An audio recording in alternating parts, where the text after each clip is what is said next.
Hey everyone, it is Brian Kaz here. Also joined by my friends and business partners, Sean Casey as well as Eric. So everyone's here. Um, Hopefully you hear my voice and see my screen. You should see the Trade Canary software. If so, just say a quick yes in the chat, just so I make sure I'm not accidentally talking to myself. All right, lots of yeses. That's always good right there. Good. So what we'll do right here is I'll start with just like a really quick basic overview, and then I'll hand things off to essentially Eric, who will do more of like a deep dive and show some of the exact strategies and some not only strategies on the normal stock essentially trading side, but also on the options side.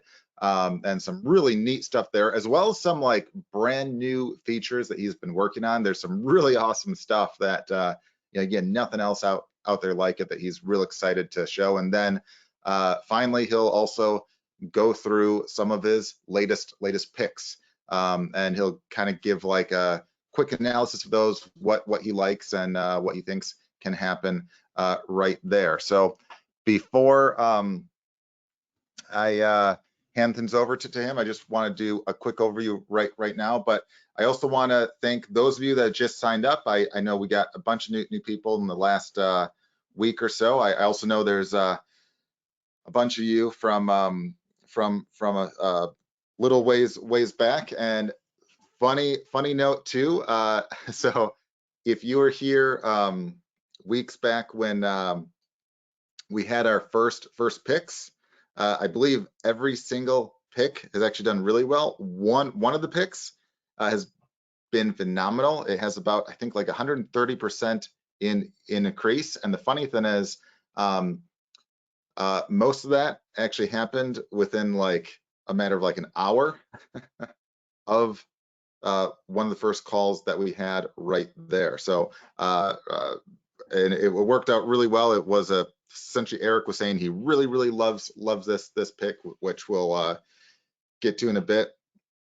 And I essentially put some money down on it, and then literally 15 minutes later, it was announced that a multi-billionaire apparently also liked it and was trying to buy up the business. So occasionally you will get some really great ones like that too. But what's a cool example of that is that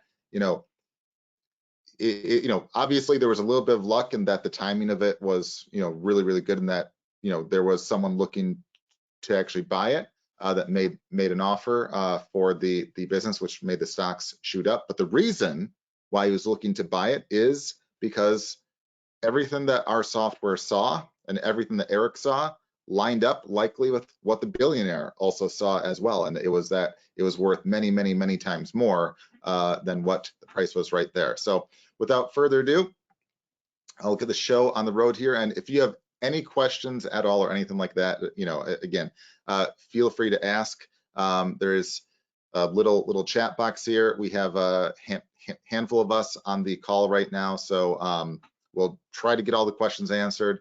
But if we can't in the middle of the presentation, we definitely will towards the very end, where we'll have like a Q&A then where you can ask anything. And if there's any additional trainings or feature requests or anything like that, let us know. And usually we can get a lot of those up, oftentimes in a matter of days right there. So I just want to briefly, for those that are brand new, give a brief overview of the software, then I'll hand things off to Eric here. So right here, you see the dashboard.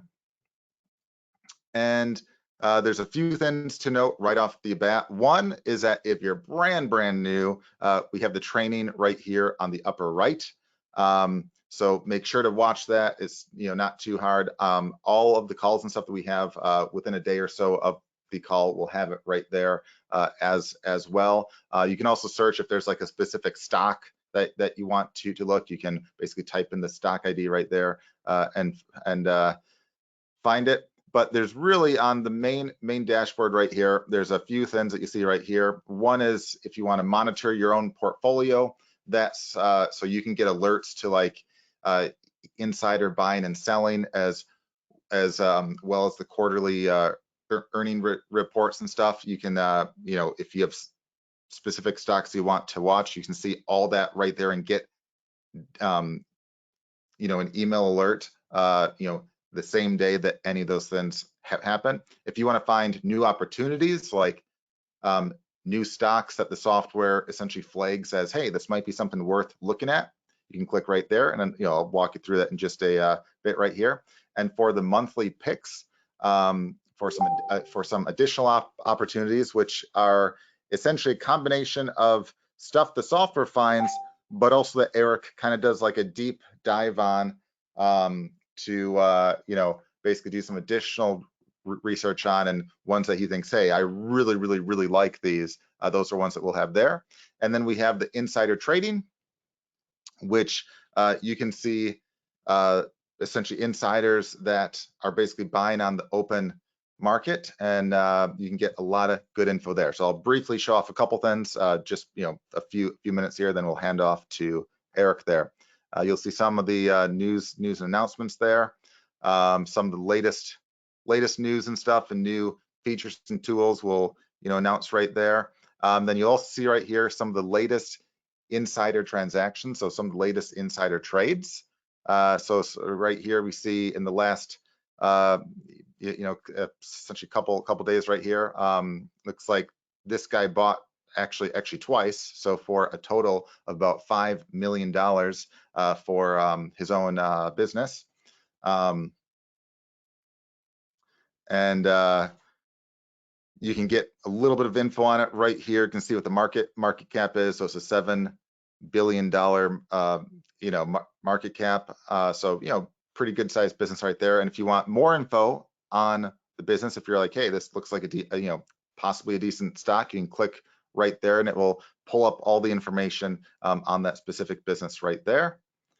And I'll show you how to get a lot more insider trades in a second. You can see some other kind of advanced stuff that I'll let essentially Eric deep dive into in just a bit as well. So there's really, you know, three main things that you should do right off the bat. You know, one is add your current portfolio in, or any stocks that you're interested in, and then also look at our monthly picks. But if you're just looking for, let's say, some, you know, insider trading, you can click right here. And there's a couple things that you can do right here. So load this up. Here are some of the most recent insider trades. And this is a, you know, obviously a long list right here, but if you want to filter it, and again, you can just click next on the lower right there, and you'll get more and more. If you want to filter it and say, hey, I'm really only interested in people that, you know, are putting down $1 million or more, you can put $1 million right there, click search, and it will filter out for only guys that are spending $1 million or more. You can also search if they're basically buying or selling, because, like, you know, if there's insiders selling a bunch, that might be a good opportunity to, you know, maybe short that stock. Whereas if they're buying, it might be a good opportunity to jump in on it. You also search by essentially date range and all that right there. You can also just click right here and see some of the most recent insider trades as well, or some of the most recent and larger ones right here. So like right here, you know, here is, you know, like here's one right here. They put, you know, like looks like a chunk of money down right here. It looks like, you know, the debt to equity isn't too bad right there. We can just click right here to get a little more info on it.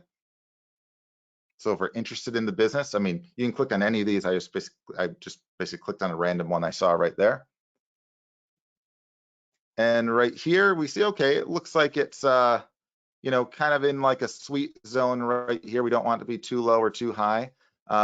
We see it has a market cap of over 5 billion, so that's pretty good right there. If it's too small, it's usually a little bit on the risky side. If it's like, you know, tens of millions or like 100 mil, it's small side. If it's in the billions, that's quite good right there. And we see, hey, they have a fair amount of cash right there. Revenue over $250 million.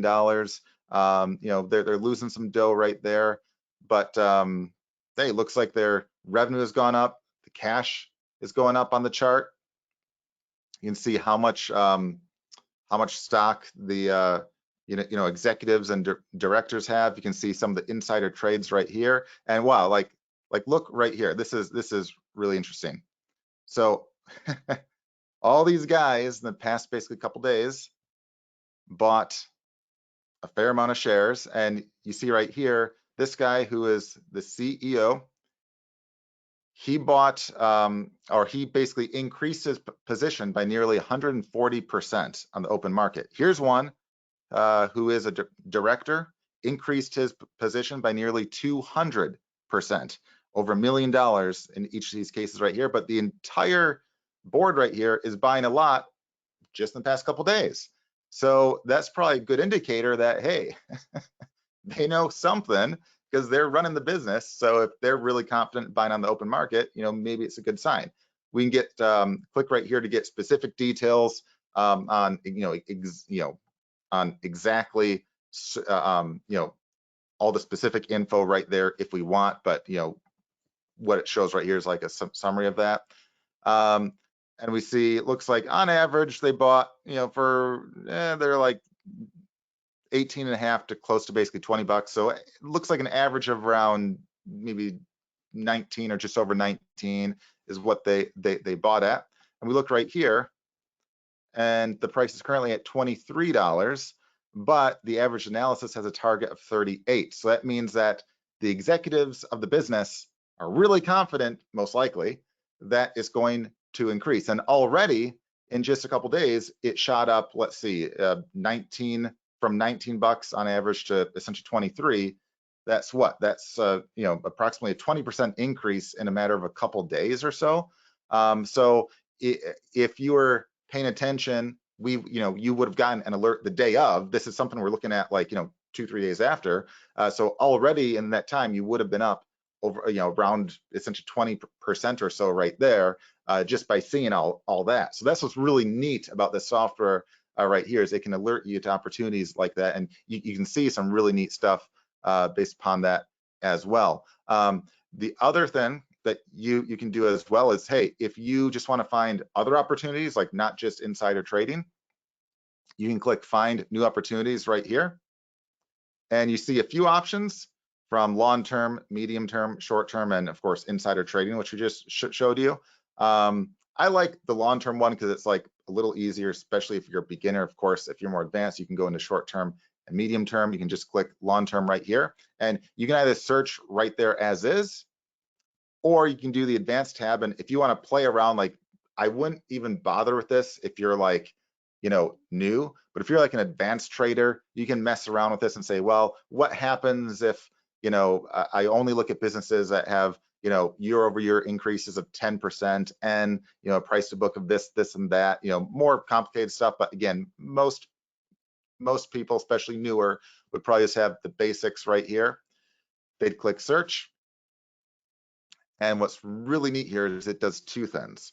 One, it will show you, based upon the existing algorithm with historical data right now, what kind of increase would the stocks that fit this criteria likely have. So right here it's saying, hey, historically, you'd probably have over a 46% gain, which is phenomenal because that's several times what the standard S&P or what the average S&P would be. And then it says, hey, here are some stocks that are pretty close matches that might be worth looking at. So you can kind of get a rough idea of what you might want to look at and say, well, hey, here's one in the middle here, appears to be close to an all-time low. So what is that about? It seems to be like super cheap. So maybe you want to look at it and say, hey, is it one that maybe does it appear to be going out of business? Does it appear to have some macro event that might not matter? You can do a little bit of research on it and see. You can also look at, hey, is there any kind of insider buying or selling? Like right here, there's at least one insider buying it right there. So someone in the business thinks it will do better. So again, you can look through and pick any of those that you want to do a deep dive on. And it gives you a little bit of background on what each of the businesses are. So I'll let essentially Eric talk a bit more about what he looks at and what he does right there. But just want to show off that. And of course, if you're advanced, you can also play around and say, hey, maybe, you want to only look at, businesses that, let's say, you don't care about any of this stuff. You want to only look at ones that have, a year-to-year increase of, let's say, essentially 8% and have insider buying. Click search, and it will show some new examples off right there. And hey, in this case, an 80% gain. So, again, you can play around with the strategies, make whatever you want right there, and see some really neat stuff, some really, good opportunities right here that you can go through. So, regardless if you're looking to, just do basic, essentially trades or essentially options, you can use the tools right here to find those opportunities. On top of that, I'll hand it off to essentially Eric in a minute, who will show off some additional stuff, including stuff on the options side, where you can see some pretty neat signals on essentially buying and selling, and he'll walk you through the exact process of what he looks at and what he does right there. And I know what everyone is waiting for, of course, is the monthly picks as well. So without further ado, Eric, if you're on and ready, I can hand it off to you.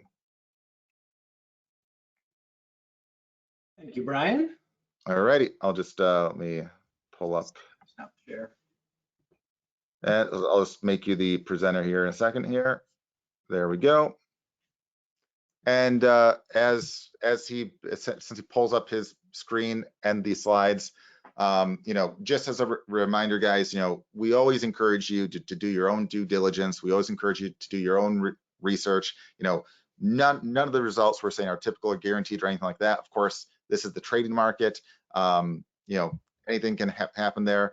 Past performance, is not a guarantee of the future or anything like that. But what we're trying to do, we're trying to inform you guys on what we look at and what we do, and what essentially Eric has worked on for years and years and years here, and has done phenomenally well with. And with the advice that he's given, I've also done really well, as have a bunch of others as well right here. But of course, we always encourage you guys to do your own due diligence. And that's what's really great about the tool right here. It's a way to kind of do your own due diligence and get all the info in one easy place, and kind of get access to the data that previously would only be some of the really big hedge funds and stuff, would have entire teams that could look at all this stuff. But right here, kind of combines it all into one neat little area where even your average Joe can look at it and get a ton of info there and make some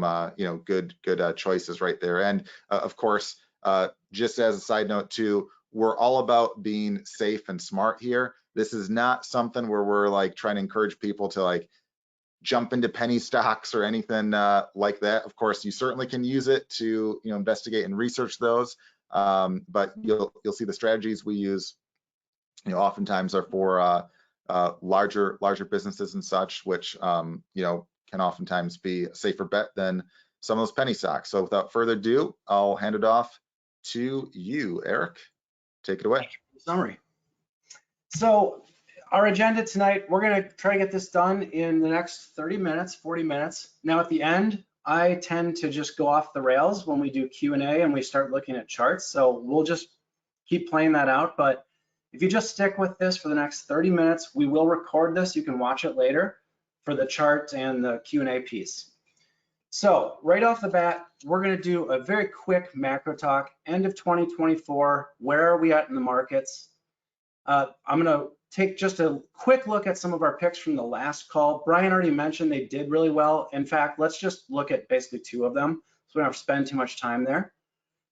We're going to getting started with Trade Canary. So Brian did a good summary there. I'm just going to fill in a couple pieces. Scanner, we're going to look at the red line, blue line, unusual options activity, how to interpret that data, how to capitalize on it. We might look at insider trades. Brian covered it pretty well, but we'll look at a couple pieces there. Then we've got a new tool, sector hacking. So we're going to expose the underbelly of the market. This is companies you've probably never heard of, but they do really well in different circumstances. And you might have noticed the market has been going on a rampage really for 15 years now. So why is that?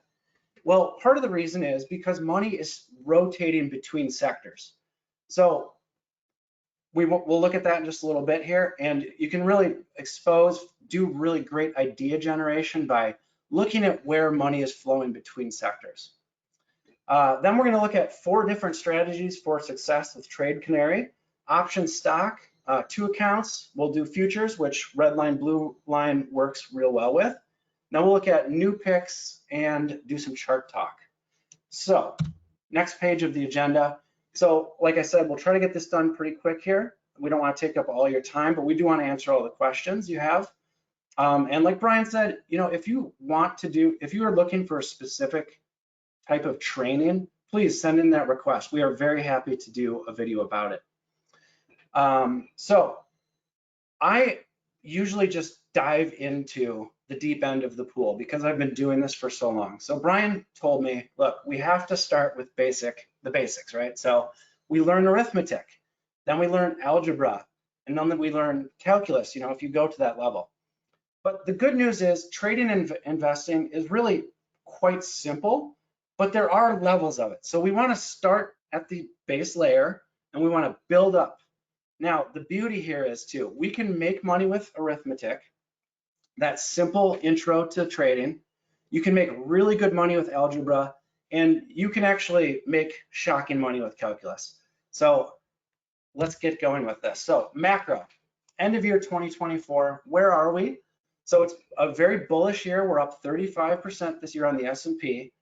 So you would think, okay, maybe we've got to pull back ahead of us, but seasonally, there's what we call a Santa Claus rally. So you might have heard of this. It has nothing to do with Santa Claus. It is very structural to the market. It's where funds are positioning, tax loss selling happens in the beginning of December, and then kind of from there until about mid-January, we tend to see a rally. Couple that up with a post-election sort of statistical average where you do have a rally there too. So we've got a new president. We've got new policy coming in, and I recognize that some of you who've just joined us are Australia, UK, other parts of the world, but really we're trading the US market, most of us are, right, globally. So new administration coming in means new policy. What's that going to mean for trade, right? Last time, 2016, well, steel started doing really well. US manufacturing started doing really well. There was a push against China, right? Are we going to see that push again? And then, okay, if China is going to be sort of on the outs, let's say, where is manufacturing going to migrate to?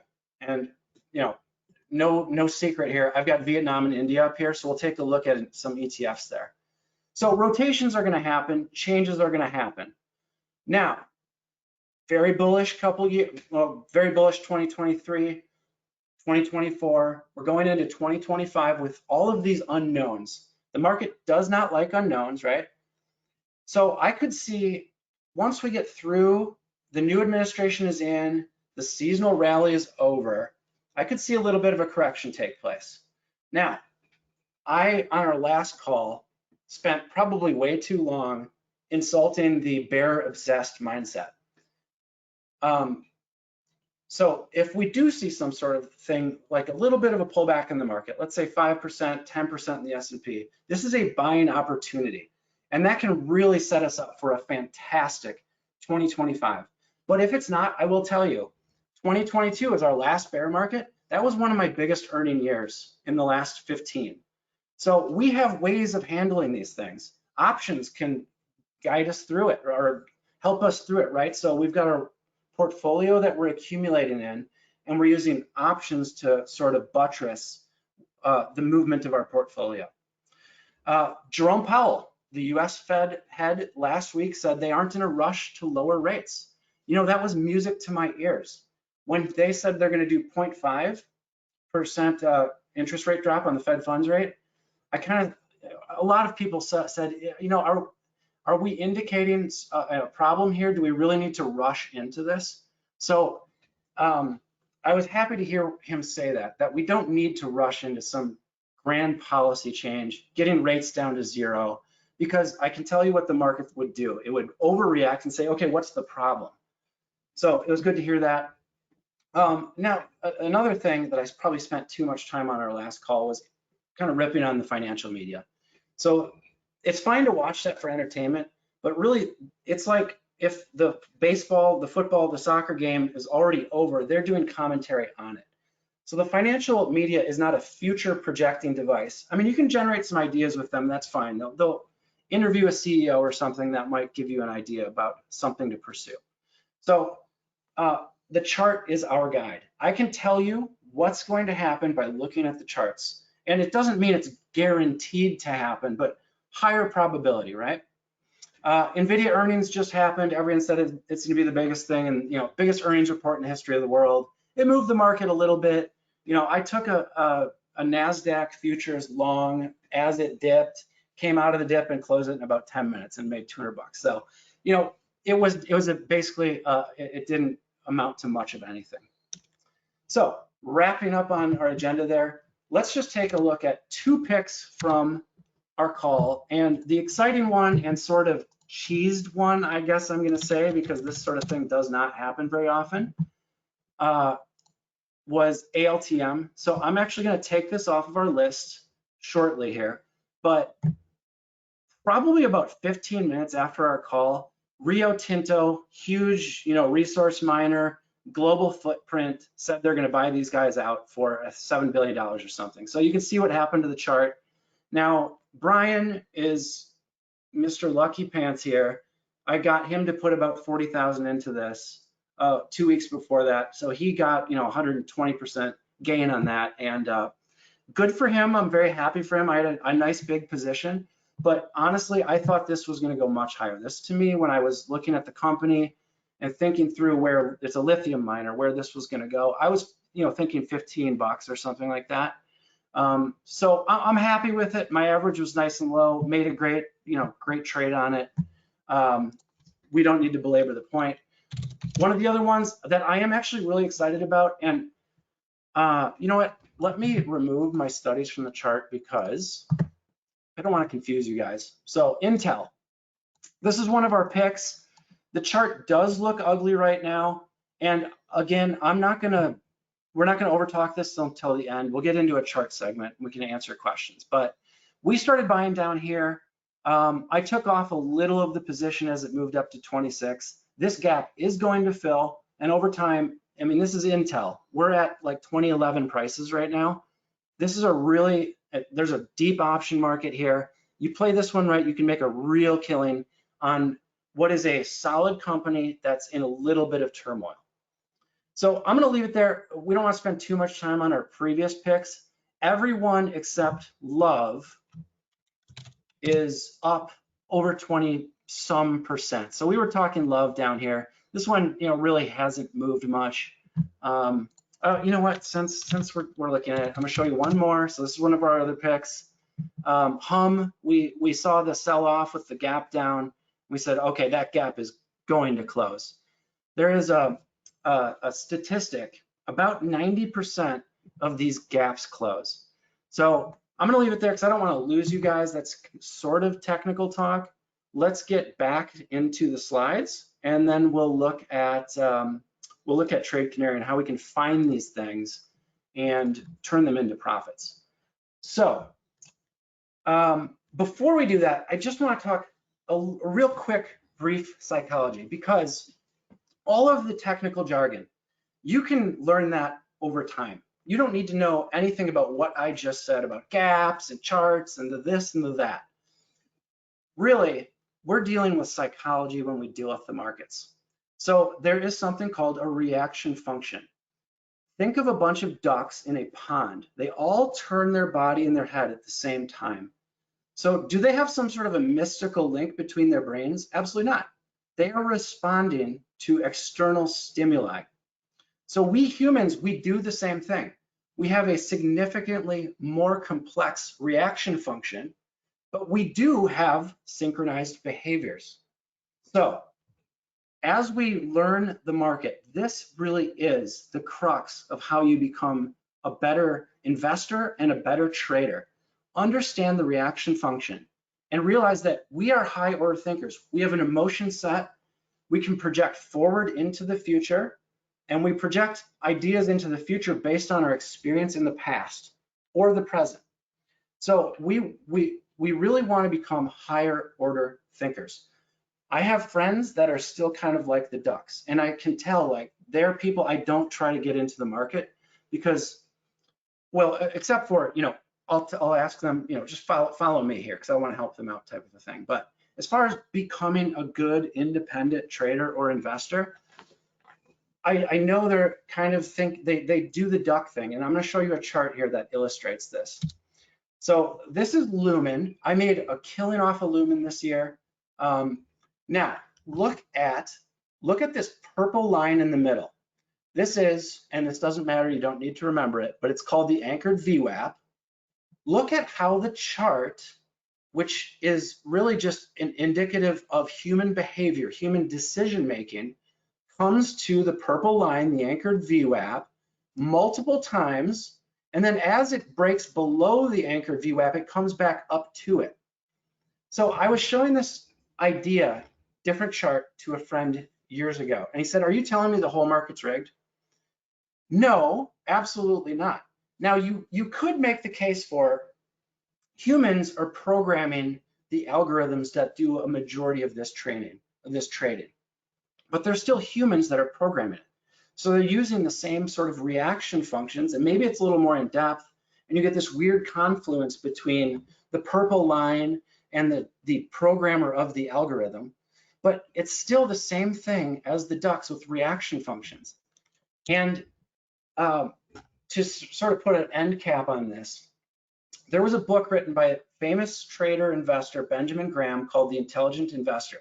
I think it was written in 1949. This is a wonderful book that is as important then as it was today. This was a time in the 40s, the 50s, they were creating charts on graph paper. So they would do the math and draw out their indicator on graph paper, and they saw the exact same patterns then that they're seeing today. And that really encapsulates the fact that this is really just participation of human minds, human decision sets, and they come together, and the chart really is the expression of the cumulative function of all of those choices, right?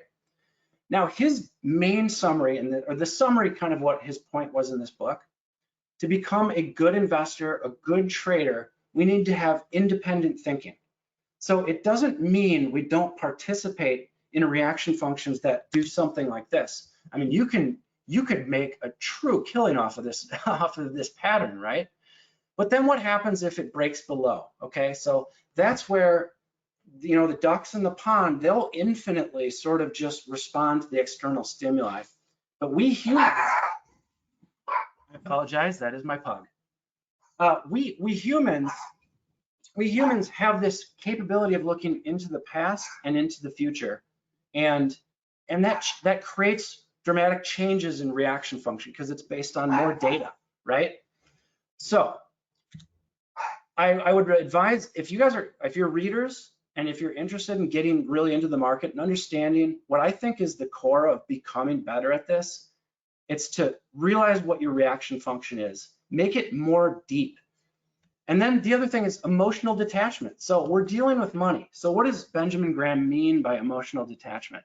Well, when I buy a call and I'm expecting to make money the next day, but it goes against me a little bit, immediately my money's on the line, right? So all of a sudden I have a reaction function. Now, if I have a simple reaction function, I'm just going to sell the position, right? And I might never return to the market.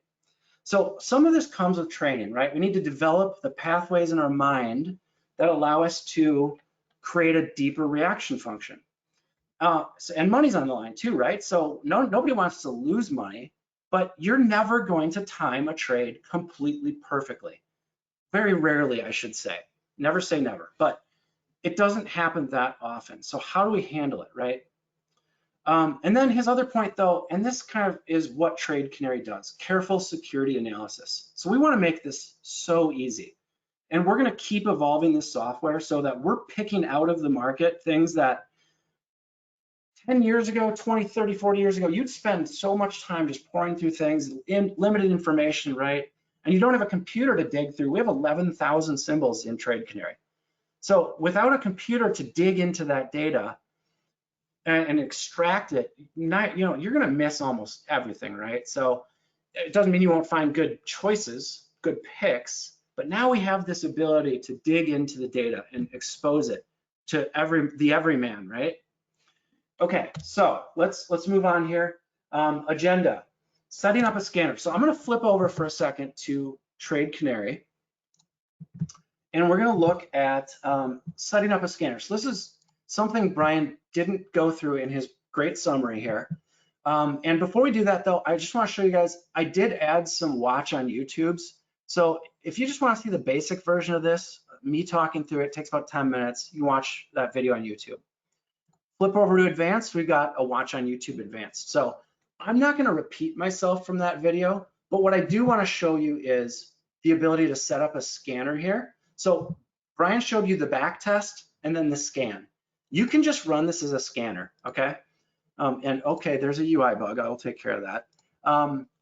So if you just wanna run a scan, what you can do is set up a strategy. I've created quite a few. Some of these have led to some serious gains, and I'll show you the charts on those in just a bit here. But so I created a scan for a long-term dip buy.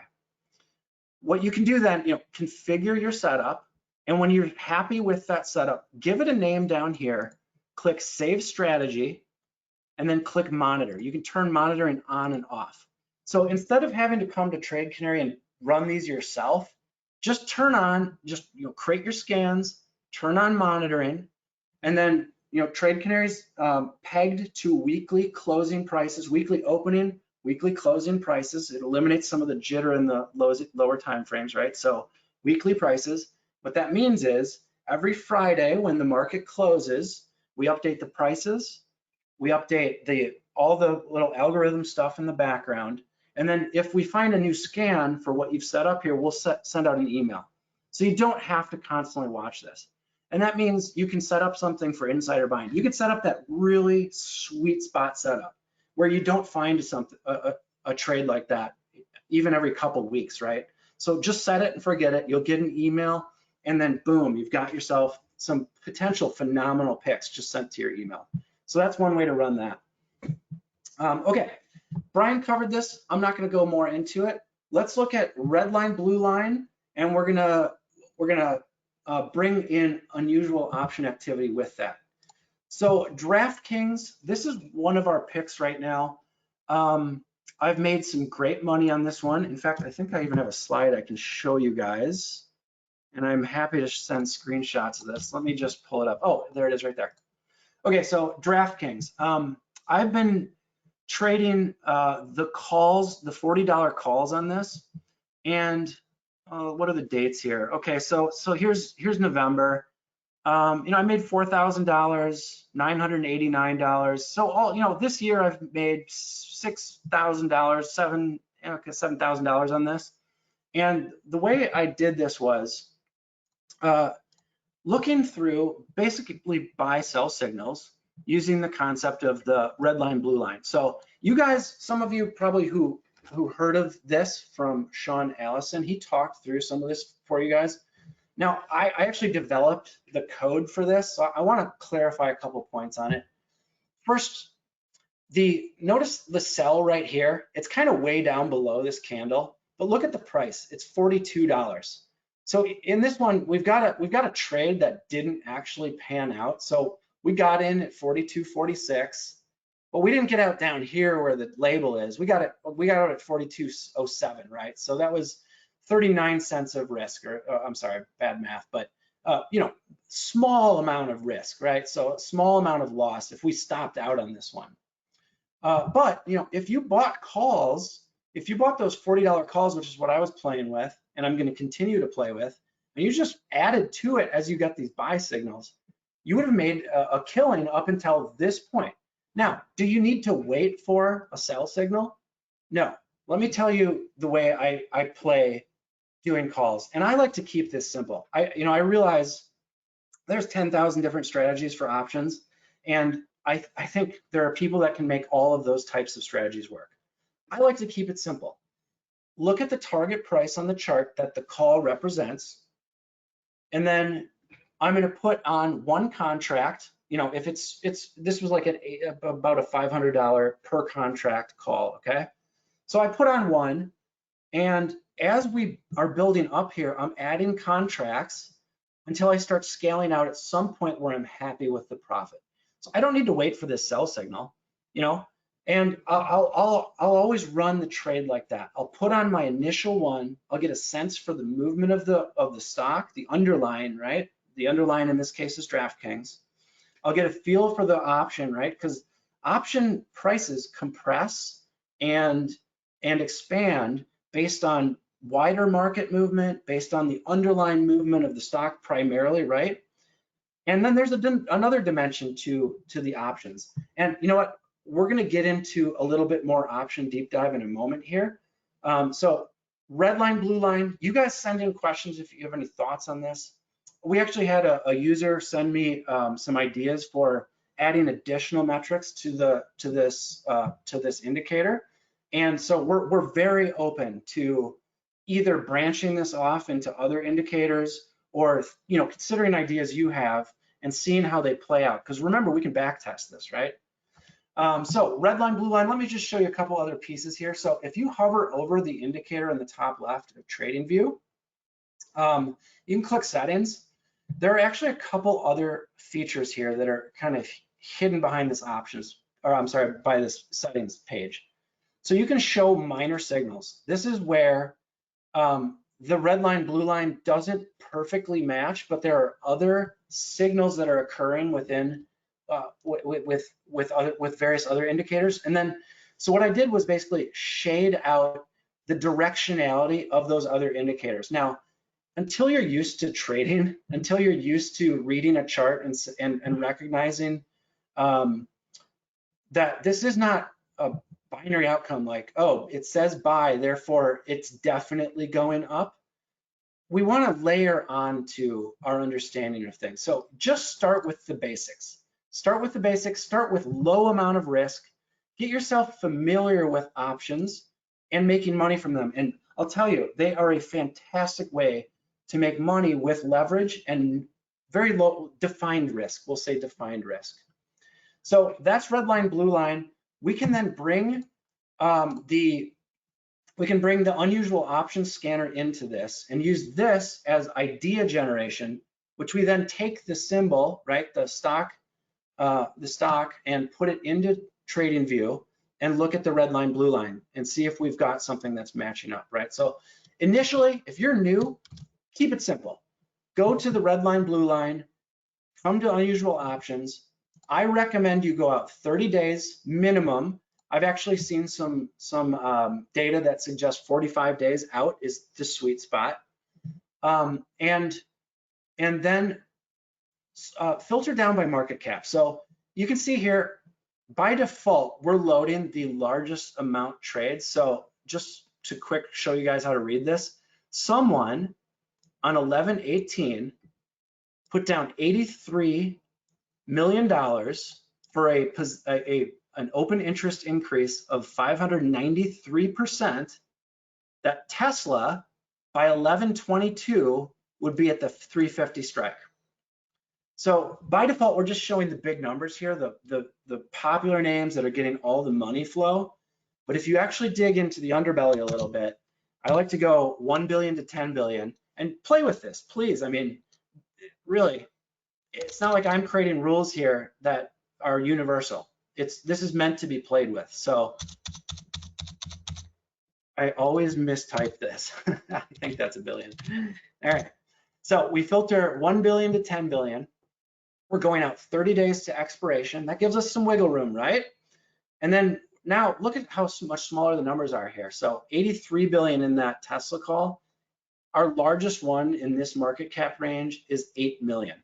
I'm sorry, did I say billion? I meant 83 million. So our largest one in this market cap range is 8 million, right? Now, not a large position size increase.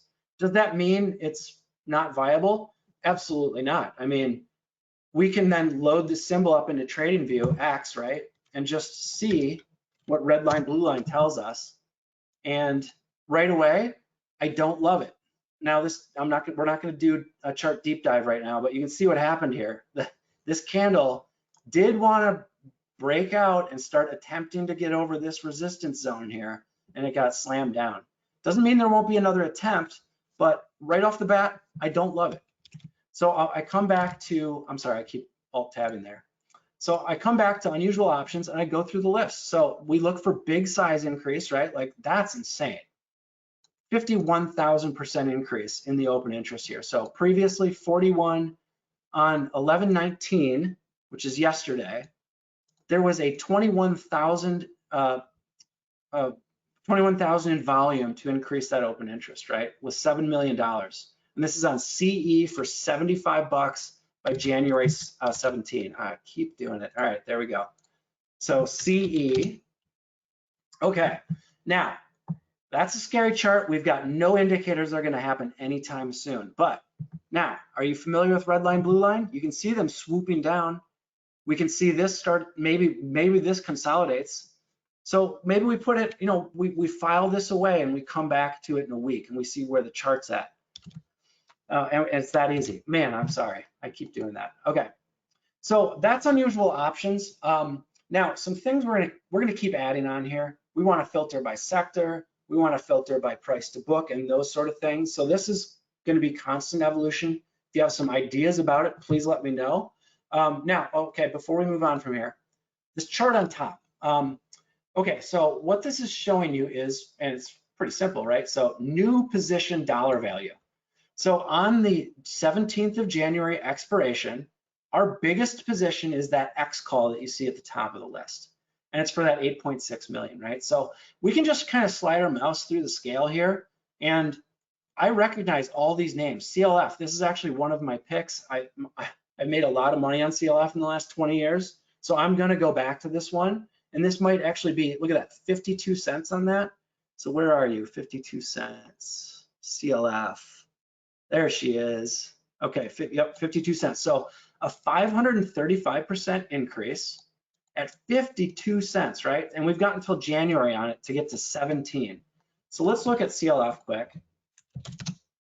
What is the likelihood of us getting to 17 by late January? Well, I can tell you right now, red line, blue line is going to give us a buy signal in the next month. And if that plays out, where do we need to get up to? We need to get up to the top of the range here. So you can see why it's 52 cents, right? That's a cheap option. And that's cheap because the likelihood of it going from what I just saw as 11.50-ish to 17 is pretty low. That said, the CLF is a steel company, okay? So maybe this, you know, parallels with what we were talking about in the intro with the macro talk. New administration coming in, U.S. Steel is going to start doing, you know, possibly quite well. Maybe that's why they put on this position, right? So we've got at least 30 days. We got a really cheap. I mean, this would be $5.20 to buy one of these, right? So extremely cheap. I'm sorry, $52. So $52, very, very cheap, right? Okay, so that's how I think in terms of the unusual options tool. And I'll just go through this until I find either a name that I know that I'm comfortable with or something that just strikes me like, wow, big increase at low dollar value, $137 for one of these, right? So I can put on a little bit of risk for $137. And my next step then is just to go to the red line, blue line in TradingView and see what's the possibility there. So we need to just do a little research, and you can use the leverage of options to make some serious money. And I'm gonna actually show you what that leverage translates to in a second. It'll blow your mind. Okay, so if you guys have questions about that, suggestions, things you want to see, we are 100% into turning this into a premier tool. So we've already done some updates from people doing requests. So we're going to keep looking at this. Some things I know we're going to immediately add are alerts. So if you want to set up kind of like the sector scan, or I'm sorry, the find opportunities scan, we can set up alerts for this, and then we can just get emailed when something matches that exact configuration that we're looking for, that sweet spot opportunity. Now, Brian did cover insider trades really well. I don't think I'm going to go back to that one. Insider trading, though, I have found to be instrumental in making really big money. And I do that in two different ways. And let me show you an example of it. So you already heard about Lumen. Let me show you the kind of leverage that options turn into. Where are my slides? Of course, when I try to go back to them, there we go. Okay, so here's my DraftKings trades. If you guys want me to send you lists of trades, just so you can back that, or you can look at what I did and then try to match that in the future, I'm very willing to do that. But look at this. This is what we're talking about with leverage. So when Kate Johnson, the CEO of Lumen, put on $1 million insider trade of her own money, open market, right? I got the alert and trade Canary for it.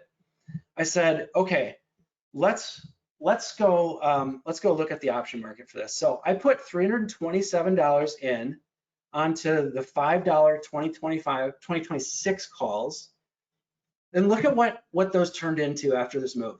So $300 in, $327 in, almost $18,000 out.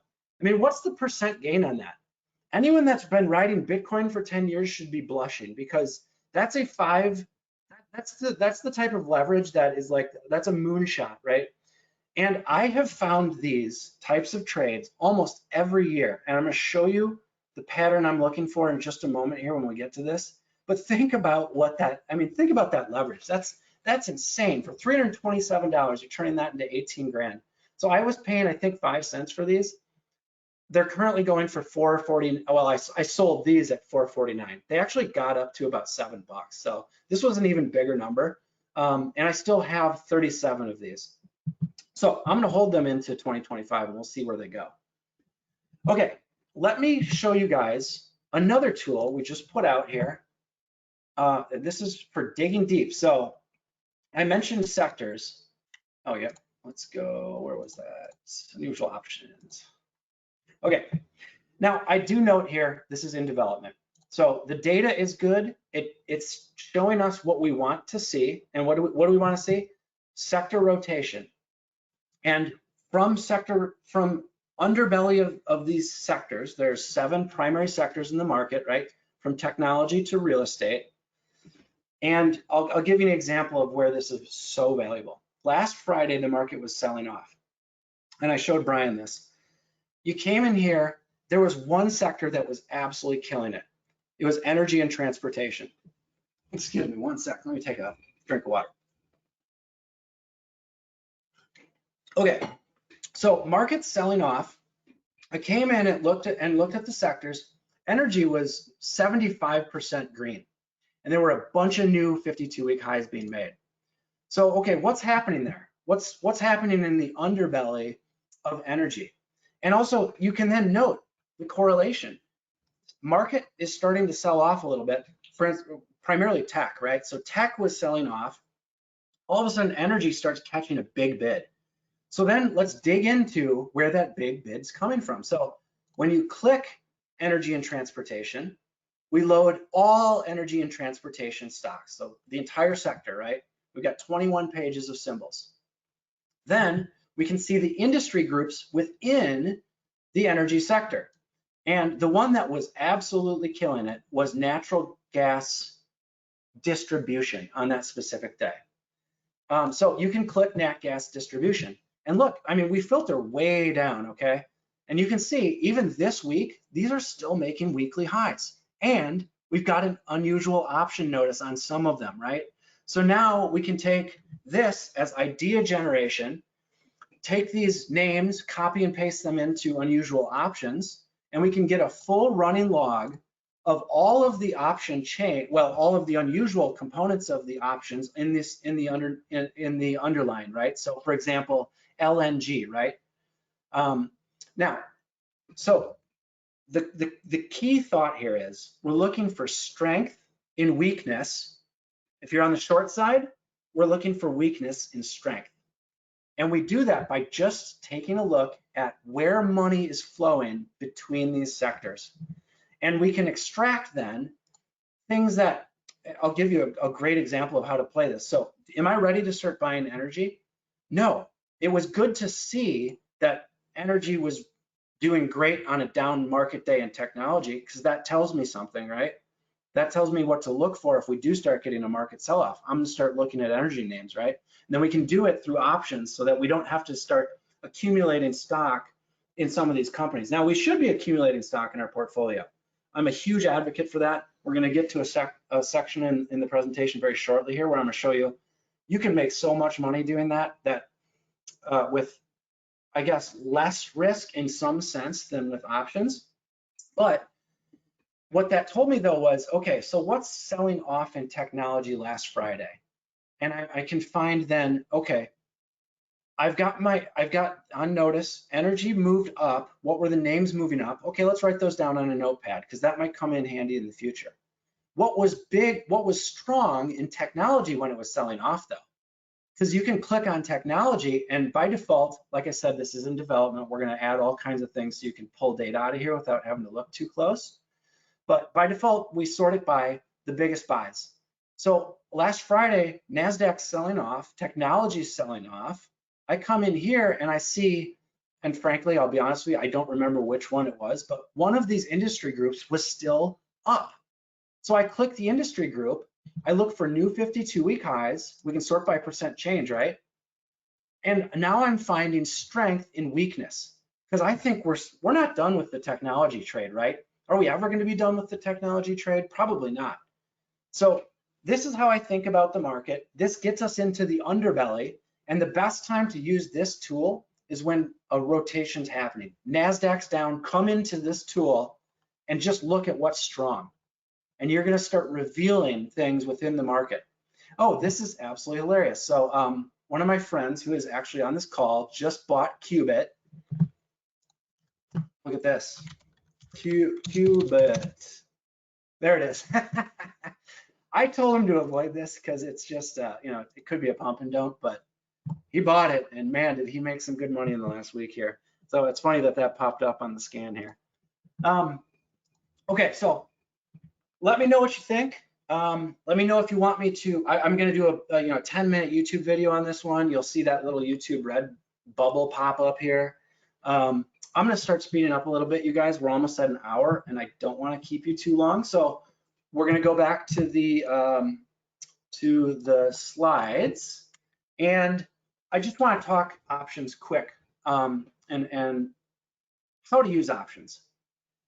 So what is an option that makes it different from the stock? First of all, leverage. I mean, I put $300 and pulled 18,000 in. That's madness, right? Now that doesn't happen with your everyday trade. That's me knowing about Lumen, and with that insider trade that happened, I said, okay, let's go look at the option market, right? So that's not common. I don't want to suggest to you that $300 in, 18,000 out is common. I will tell you, I find one of those every single year though. And you guys are going to be with us for 18 months. I am going to find you guys one of these, okay? So small amount in, we're going to pull out huge amount of money. I've done it every single year for many, many years, okay? So it does happen. It's not your everyday trade. Your everyday trade is much more like what I'm doing with DraftKings. I'm looking at the chart. I'm looking at the red line, blue line. Do I have a buy signal? Let me just go back to that real quick. Sorry to pop around here on you guys. Let me just go back to DraftKings because it's a great illustrative example. So these guys came on my radar because I know there's going to be a sports gambling trend. I just know it. So this is the number 2 in the world for sports gambling. I don't like sports. I don't like gambling, but I am in here for the trade. I'm fully up with that. So I started buying with these 2 buy signals right here, put on 1 contract. I built it up to 7 contracts. I started scaling out of those 7 contracts back down to 1 contract. Then I let this play out. And I'm right now just sitting on my 1 contract. However, we do have a new buy signal, but that $40 call is now more expensive than when I bought it. And we're starting to poke our head up. You can see we got up over the 40, we got up into the higher 40s. So it might, then what do I do now? Am I gonna keep buying that $40 contract, which is now $1,100 per contract, right? I was getting it for $300. No. Now I'm going to go out a little bit more into the future and look at the 45s, maybe the 50s. So you can play this buy signal with that same price. We're just going to go to a higher strike. Same concept though. So we don't care about strike. We care about where is the chart, where is it going to be, not by expiration. Again, I shouldn't say again, I haven't said it yet, but we don't care about the expiration date necessarily. The only part of the expiration we care about is our risk of getting there without the option increasing in value. So let me go back again to our presentation and we'll talk through this. So leverage, number one, we love options for leverage. Number two, it's defined risk. You know, I can put that $300 into DraftKings and my max risk is $300. If I buy the stock, which I do advocate, frankly, but we do stock different than we do options, right? We have a longer time frame. It's a different accumulation process, which we'll get to in a second here. But it's defined risk. $300. My max loss is $300. Now, the other really cool thing about options is it adds another dimension into the trade, so we can express ourselves on the time dimension. What does that mean? Well, let me actually go back and show you an example, a perfect example of this in the unusual options tool. So unusual options activity, we're just going to let it load the default because right on the top here, I can demonstrate to you the dimensionality of time and how we pay for time. So look here, we've got NVIDIA, 11/22 expiration, that's tomorrow. 390 when this trade was put on. Okay, expires 11/22, exact same strike, 150 as the one below it, 150. But look at this, 1160, so that's $1,160 per contract. Same strike, so what's the difference here? It's the time dimension. So you are paying for time. Okay, so we now know that. Why do we want to pay for time? It's quite obvious. Is NVIDIA going to be at 150 tomorrow? Or I'm sorry, on Friday when that expires? It might be, but I'm willing to pay that little bit more in order to go out into January, because then I have more, I don't want to reuse the word options, but I have more optionality. I have things I can do. I can scale into it. I can buy my first contract. Let's say I'm down on it a little bit. Am I going to, melt down and freak out? Or do I control my reaction function and I add another contract, right? So we pay for time, but we want to pay for time when time is cheap. So when is time cheap? Time is cheap when the wider market's pulling back, like last Friday, NASDAQ's pulling back, everything's pulling back, and you had the NVIDIA earnings call today. So you had this binary event in front of you. It's those sort of setups when time becomes cheap. And I love time, and I love it when it's cheap. So I'm not paying for time when it's expensive. So a thing you need to wrap your head around with trading and investing, you have and man, I keep using the same word, but you have all the time in the world. You don't need to get rich tomorrow. You need to learn how to get rich over time. And options are a wonderful way of expressing a trade with defined risk, getting that leverage, and then you enter it when time is cheap. Okay, so just some quick tips here. Unusual options activity. I love the billion to 10 billion filter. You find more diversity, and with diversity, you might find symbols that time is cheap on, so you can go out further, and you might find one of those 5-cent lumens where 3 months later they're $4. Always go 30 days out unless you know something or you're good at this. Like I realize some of you on this call might be really good at this. You guys keep doing what you're doing. Just use the data to continue what you're doing. If you're new to this though, at least 30 days, and then buy it when it's cheap, right? So we buy it when it's cheap, and time is our greatest asset with an option. Now, the other method or the other way to trade options are on stocks you hold, and we're going to get into stocks you hold in just 1 second here. But you already, if you're buying and accumulating stock like Intel, I've been accumulating for a year. I am doing all kinds of options trades. And we're going to do a video dedicated to what I'm saying right now. I'm not going to talk through it, but I trade options against my entire portfolio, and only when it makes sense. So it's not like I need to make income every week from it, but when that right setup is there, you can make an absolute killing trading options of the stocks you're already holding. And then you have an edge too, right? Because you understand what you're holding. So then you have that edge going into the option as well. I did put some risk level stuff on here. Oops, sorry. So option risk, unless you're doing something naked, if you want me to create a video about that, I'm not going to overtalk this. I don't want to lose you guys. Remember, we can make a ton of money on this. That's what should perk your ears up. Just do the simple basic stuff until you figure this out. And then you're playing in a very low risk level. Skill level, I think, is a little higher because you do need to think in terms of time.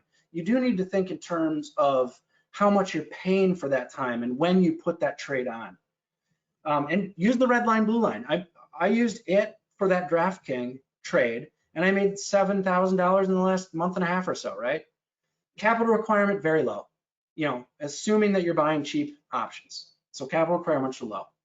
All right, we're gonna start moving a little faster here, you guys. So wealth generation from common stock. I have made so much money with this process. And I love this meme right here. I think it's just so true. And it goes back to Benjamin Graham's book. This is a reaction function, right? Everybody's lining up for the 100K, whatever it is. Nobody wants it when it's 59K. Why not? So, the kind of the rule of crowds, the way psychology works, we need to retrain our decision making so that we're looking for the 59K. So this is probably a crypto one, right? So nobody's buying 59K unless you're buying Berkshire Hathaway 10 years ago. But anyway, the psychology here, really wrap your head around what this is saying, because this gives you an edge. Now, risk level here, low, skill level low, capital requirement low, perfect intro to the stock market. What I'm talking about is just buying a little bit of stock consistently. Okay, so how do we do this? Idea generation in Trade Canary. Brian talked you through a great summary. We're looking for insiders buying. We're looking at sector rotation. We're looking at unusual options. And then we're doing our scanner, and just set up that scanner to get an email. You don't need to come here and check it all the time. When you find an idea that kind of makes sense, just look at the chart. You don't need to be a master. These things are not hard to interpret. And I'm gonna actually show you a chart pattern that is the moneymaker. And then we begin accumulation. So, you've got $4,000. Do you put it all down on one day? Absolutely not. You put that $4,000 in your broker account. It's secured funds. It's basically a bank account, right? So you can just put your savings. You can put some of your savings into your broker account, and it is literally a bank account. And you'll get actually, at least I know with Charles Schwab, you get a little bit of an interest rate on it. And then that gives you liquidity to make a move when that move is in front of you, right? So our $4,000 example, you got $4,000 for some stocks, buy $400 worth, 10%, right? And just watch it for a little bit and keep accumulating. Now, I find this pattern hilarious, and I'm gonna tell you about it through a movie. So very famous, very wonderful, classic movie, American movie, Tim Robbins, Morgan Freeman. It's called Shawshank Redemption. Maybe some of you guys have heard of it, maybe you haven't. Great movie, I highly recommend watching it. This guy goes to jail based on false witness. I think he gets like a life sentence or a 20-year sentence or something like that. But he didn't do it, okay? And he meets his buddy here. So over this time, this 10, 15, whatever that years is that he's stuck in jail, he digs a tunnel out through basically a sewer system, and then he gets out at the end and he's freed. It's a great story about human redemption and sort of things like that, and dealing with adversity and that. So let me show you a chart pattern that I have used to make truly a lot of money. And you're falling off the edge of something if you've got a Warren Buffett quote coming in. So this is a great one though. The stock market is a device for transferring money from the impatient to the patient. So again, this is coming back to our reaction function. Let me show you just a couple charts and how much money I made on these by finding the Andy Dufresne pattern. So what is the Andy Dufresne pattern? My first real big one on this was AMD. Way back here. Am I on the daily? I am. Let me go back. Let me go to weekly. Let me zoom this out. Okay. Andy Dufresne went into jail. This is AMD. He went into jail. His life was miserable. And then he started building his tunnel out. Andy came out the other side of that, and it was a human redemption story. Look, that $1.61.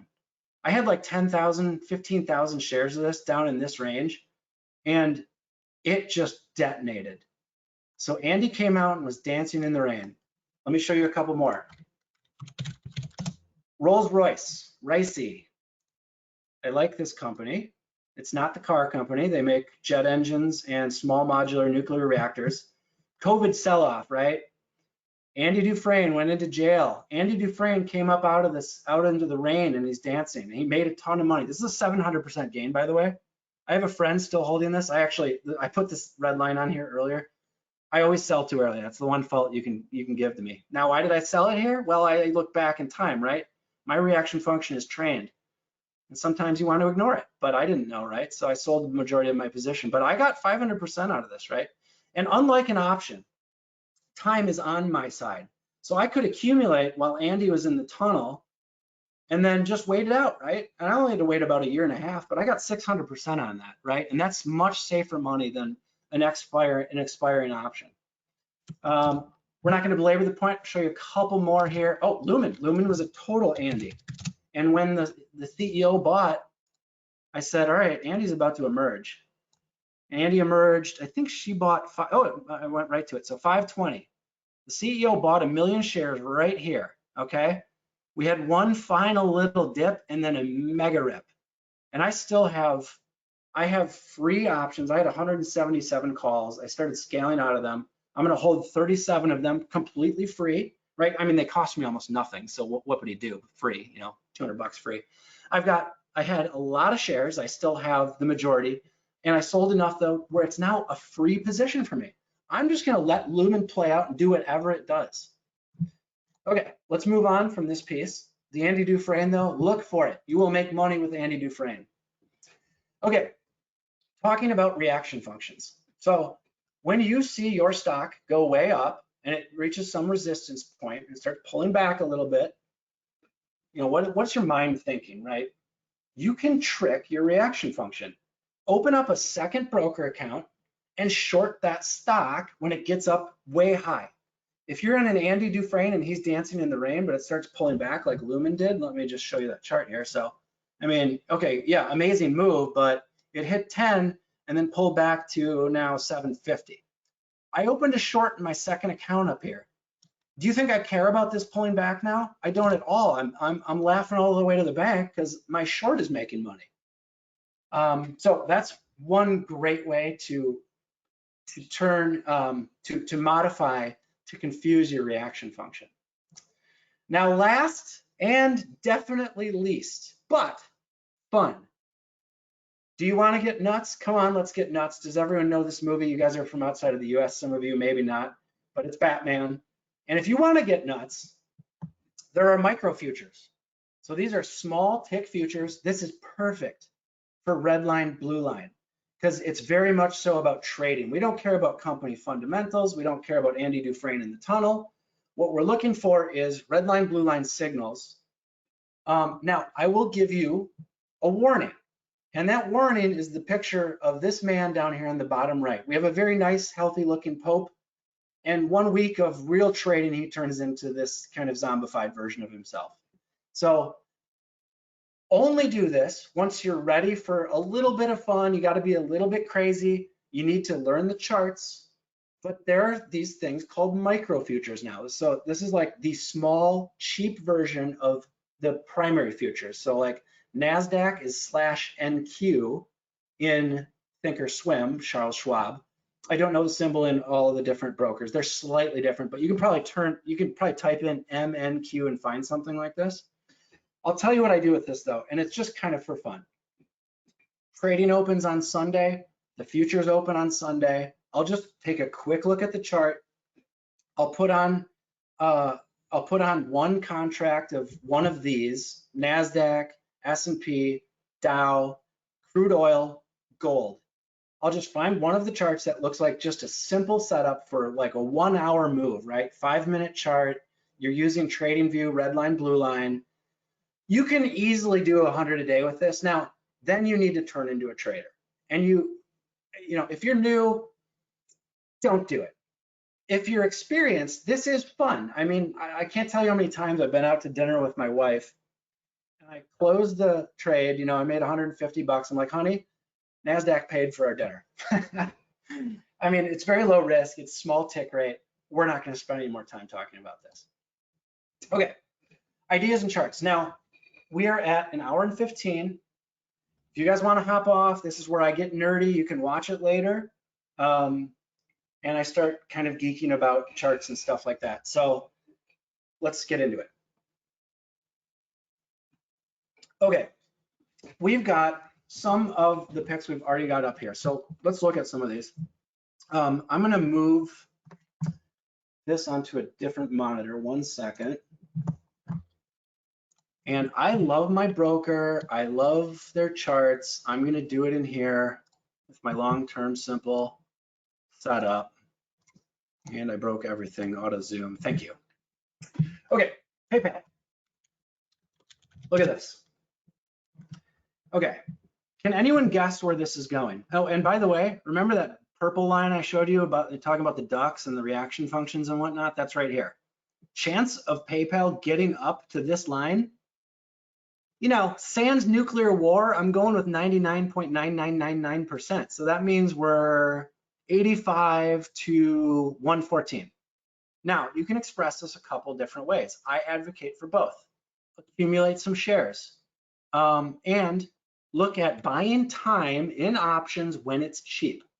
If you don't, if maybe you have some insight into PayPal that I don't have that caused this, but I see PayPal on checkout pages all over the place.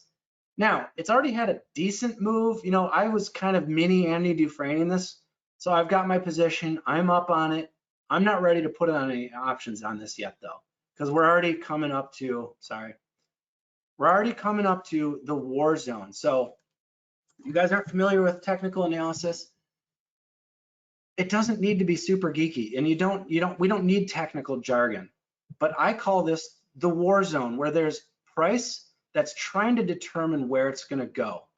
So there's buying and selling here that creates resistances as we try to go through it. Just think of it like a World War I, the trench warfare, right? So they're pushing forward, they're pushing backwards. So I look back in time at from our current price. Our current price, by the way, is this blue line here. And we can see we're starting to get into a war zone. Now, we've already broken above a good chunk of it. So we've got a little last remaining piece right here, okay? And we've got a remaining piece right here. So those are going to be points of resistance, okay? But I love PayPal. They've got a new CEO. They make big money, and the chart has been destroyed. This is where we can come in and arbitrage on some price upward movement, right? So if I'm going to draw some lines, I love to draw lines to just try to simulate what I'm thinking. Maybe it's something like we come up to the top of that war zone, we come down to test it out again, and then we meet up here with our pink line, the money line, the anchored VWAP, sometime mid-2025. So what percent gain are we looking at here, right? So 85 to 115. So, man, you can't complain about that one for a pretty simple, pretty low risk, wonderful business that has a very high chance of success, being a wonderful stock to accumulate and then trade options against that stock or against your position, right? Okay, let's look at SoFi. I've had this on our list for a month. I hope someone took advantage of it. I was buying this little tunneling pattern. It already had a breakout. So don't get into this yet, but I do think this is a great company that a lot of millennials are using. It's a digital kind of online banking lending service that has no physical spot or physical location like a traditional bank. This is basically the future of banking. Look it up and wait for a pullback. We've got a gap down here. Now, is it going to get down there? I'll be honest with you, I'm kind of hoping so. That means, we get down to the pink money line, the anchored VWAP, right? Which is around $9. At this point, I'm going to put on some serious risk. So let's hope this one pulls back. If it doesn't, we don't have much data on this one. It's a relatively new company, but we can see big war zone right here. At some point, we are going to get up into this upper war zone though. So keep this one, just watch it. I'll let you guys know. We'll update all of these things consistently as we encounter them. VFF. Now, this is Village Farms. They, I see them in my grocery store. They do tomatoes, they do cucumbers, but they are also the #1 cannabis stock in, and yeah, run away when someone says buy a cannabis stock, by the way. But they're more than that. They have millions of square footage of greenhouses in Texas and in Canada. Cucumbers, Village Farms, right? If you're in the US, I know you've seen them. They make good organic vegetables. They've also got cannabis. The CEO is a smart man.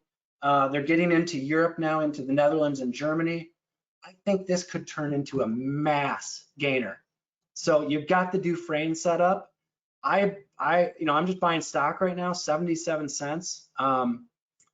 This could get nuts. XAS, EXAS, Exact Sciences. These guys are bleeding edge medical. They're actually from the city I originate from. They've wonderful business. I'm not going to overtalk the business side of it. I'm going to write that up and we're going to put it in our picks. But just get this on your radar. This is a very solid business. Right now, the technicals are all pointing down. I mean, just draw some simple lines. We don't need to turn this into rocket science or physics. We've got resistance lines here, right? Look at this. So we've got a trading range. Oops. Got a trading range. I'm not going to do this exact as I would if I were doing it alone. Could definitely see it do something like this, right? Pull out a double bottom onto here. This is where you start buying time when time is cheap. Okay, so look for options if we get down to this line here, and then you play this into 2025. All you need are a couple great trades. You don't need to be putting on risk constantly. Just find those amazing trades. I think this is going to happen, quite frankly. I already have one call into 2025. I'm going to watch for this and I'm going to readjust my position, and I'll let you guys know on our picks page with this one. EOS. I found these guys by sector hacking. These guys are energy. They're beat down. They're Andy Dufresne. They had a nice move up to the money line, right? The pink anchored VWAP. And now we watch and see what happens. But, we don't need to put on big risk here. But if we start breaking above the war zone right here, this could be a real rocket ship. So again, if you're going to do it, if you're going to express this with options, express it when time is cheap. Wait for a pullback, in other words. Immer. Oh man, this one's cool. Okay, let me zoom out a little. I've traded this for years. Wonderful company. My wife actually found this one. The most well-defined trading range in the history of man. And let me show you one other piece of the research I do before I start really building a position. So I like to look up the company. What's their website? What do they do? They make great money. And I'm not going to belabor or over talk this one. These guys own 2,000 some patents on haptic feedback devices. They're in PlayStation controllers. They're in like EVs for shaking the pedals, shaking the steering wheel. They're in phones for like vibration and UI stuff that connects into all kinds of things. So wonderful business. They make a ton of money. They have a beautiful trading range. If you're going to express this as options, I would, again, wait till time is cheap. Do we see it go down here? Earnings comes out pretty soon, so that's a binary event, right? Now these guys pay a dividend, so I have been accumulating shares. We are above the anchored VWAP.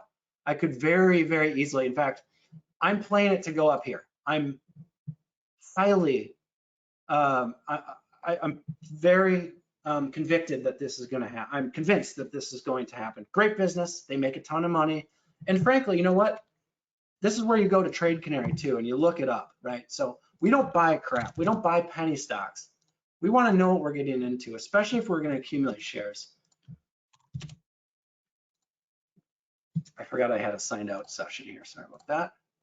So we just come into Trade Canary. Let's look at what their business is, right? So green on the screen. These guys make bank.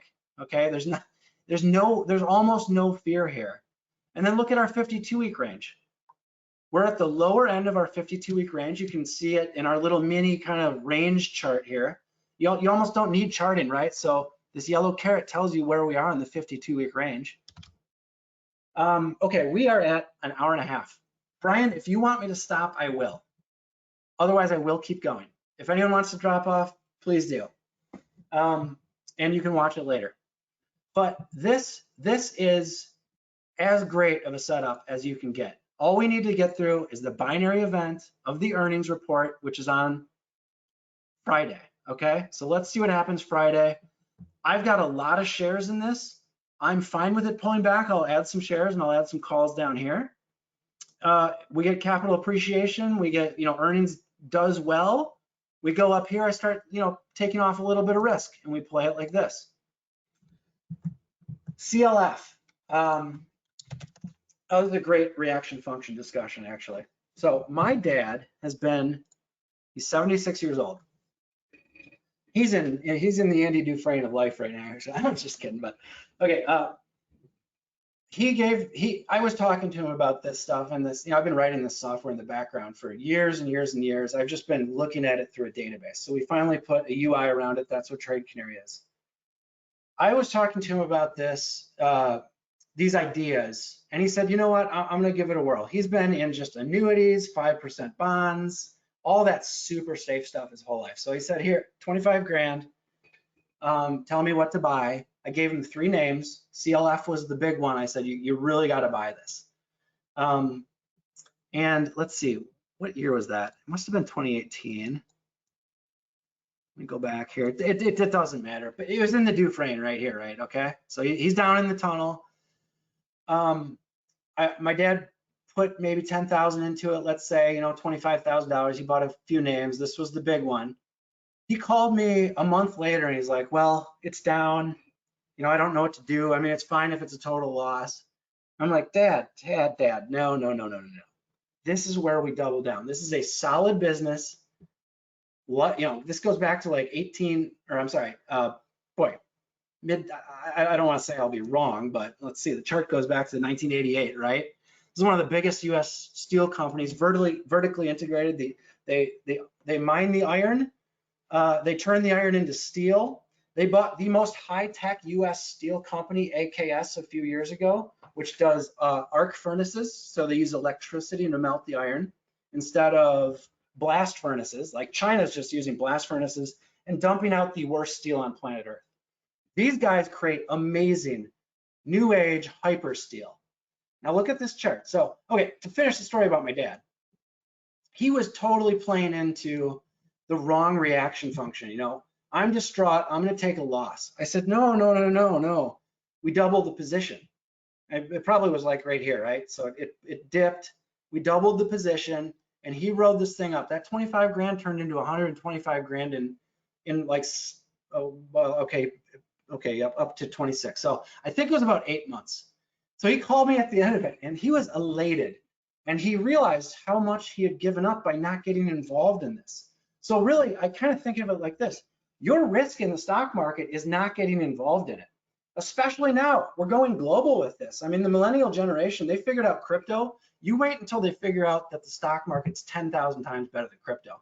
Don't get me wrong, I do think crypto is going to keep moving in this and that. And in fact, we actually have a tool that we're going to start developing that shows market flow between cryptos. But point here is, your risk is not getting involved in figuring some of this stuff out. And it doesn't need to be complicated. It can be as simple as what my dad did. But you just need to train your reaction function. So now this is on my picks list again. I like the company. Look at the double bottom here, right? We got a double bottom. Now, we've got downward pressure. So I'm not ready to go all in on this, but we've got a lot of war zone behind us that's gonna provide some serious downside resistance. This could be expressed when time is cheap with options if you don't wanna take all the risk on shares. But I do think we could be into a new hyper cycle on steel. And commodities are a wonderful thing to learn and trade because they do stuff like this. You can make insane money. You just need to know when to sell.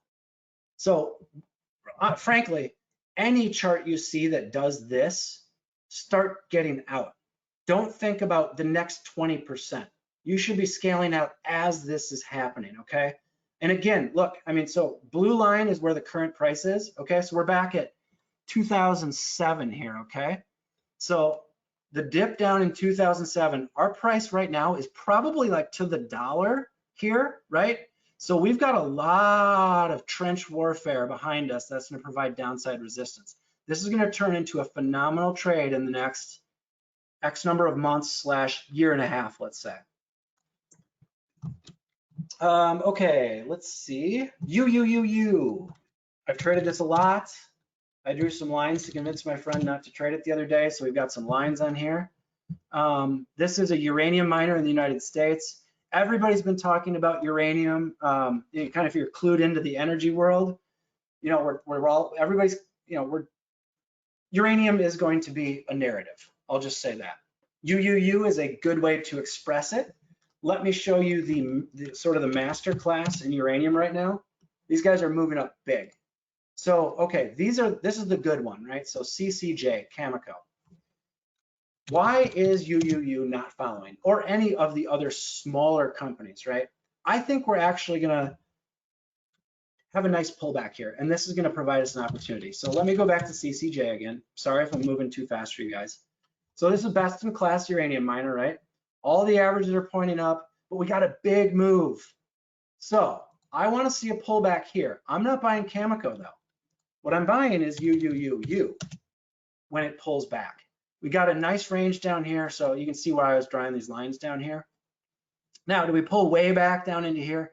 I don't think so. This is becoming a popular discussion. In fact, Microsoft bought or is in works for buying 3 Mile Island in the United States, and they're going to put their own nuclear reactors there to power their data centers for AI. So you guys get on top of all of these trends. We can make an absolute killing in the next year. We just need to be patient, slow, time our entries. If we're expressing it through options, we express it when time is cheap. I'm gonna keep running, Brian, until you cut me off. Serve. These guys, it's a new company. They spiked because it is a wonderful idea. I'm sorry I'm focusing on charts, by the way. My actual process is here because I wanna look at price. Price is what matters right now. But the most really kind of, I'm gonna say a combination of importance. Let's go 50-50. You need to buy a good business. Trade Canary is gonna tell you if the business is good or not. This business is not good yet, but I have seen their devices in Madison, Wisconsin. They make these little robots that drive around the streets and deliver food to people at the university. So because of that, because they got it working, they have a sample out in the US cities, price spiked, right? Now we're pulling back. I want to see what happens here. I'm not ready to take a big position. We have no price data. If I'm buying anything here, it's going to be down here, and I'm going to be low risk by buying options. This is not something you buy stock on because we don't have data about it. We don't know what the company's going to do, but this is something where when you can buy time cheap, could turn into one of the mega gainers, okay? All right. Got a couple more here and we will wrap this up. Oxy. Oxy is a wonderful business, oil and gas. I'm not ready to buy it yet. I will be very interested down here though. So that's one to keep on the radar. There's the COVID dip right here, right? So anyone thinking we're going back down there? Very unlikely.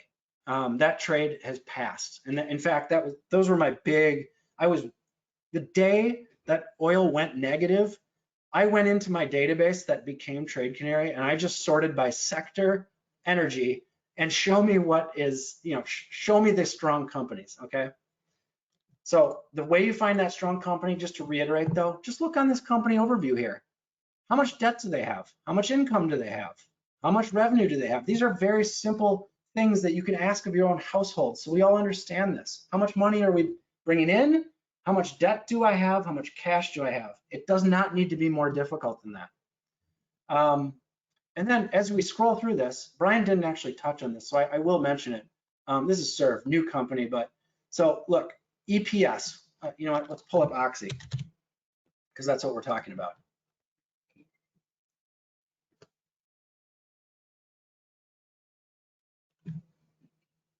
Oxy, green on the screen. I mean, unstoppable business. Energy is typically debt laden. They run their business on debt, so it's this constant rotating thing. You can see why the chart pulled back, right? Chart the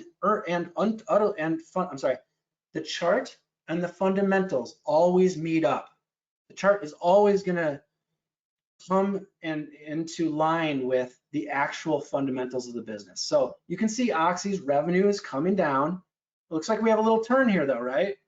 Their income coming down, but this is one of the most solid companies on earth in the oil and gas space.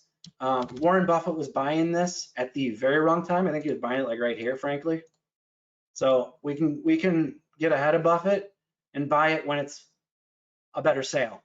And let's look for it to get down here where we retrace that big candle. All right. Oh, ASML. This is in the Netherlands for anyone in Europe. These guys are the backbone of the superconductor industry. They make these ultra technology. And in fact, I've got in Trade Canary a little blurb on the picks page about that. We're going to massively expand on. They've come under some pressure, but these are literally the only guys on planet Earth that do this. They create these lithography machines that can etch out the dot or the casting for the fabricators like Taiwan Superconductor to come in and do. If you're familiar with RSI, look at how oversold we are here.